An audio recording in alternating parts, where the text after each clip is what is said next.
Pemirsa, untuk mengantisipasi aset milik pemerintah Provinsi Sumatera Selatan diklaim oleh pihak lain, BPKAD lakukan pengawasan hingga memberikan papan penanda terhadap aset yang tercatat milik pemerintah Provinsi Sumatera Selatan.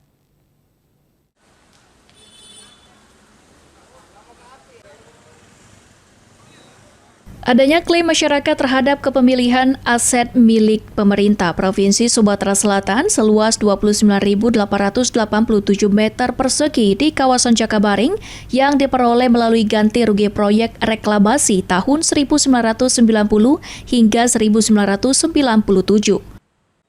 Pemerintah Provinsi Sumatera Selatan akan mengambil langkah rekonvensi adalah gugatan balik terhadap aset pemerintah provinsi yang diklaim masyarakat dan akan melakukan pengawasan hingga memberikan papan penanda terhadap aset yang tercatat sebagai milik pemerintah Provinsi Sumatera Selatan.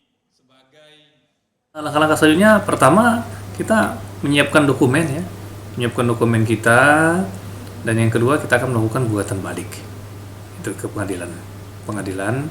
Jadi kita menggugat bahwa tanah itu adalah tanah hak milik Pemprov Sumatera Selatan yang ada di kartu inventaris barang. Menurut Yosi, tidak hanya aset di Sumatera Selatan, namun beberapa aset milik pemerintah Provinsi Sumatera Selatan yang berada di luar provinsi juga terus dilakukan pengawasan dan penjagaan agar tidak diklaim oleh pihak lain.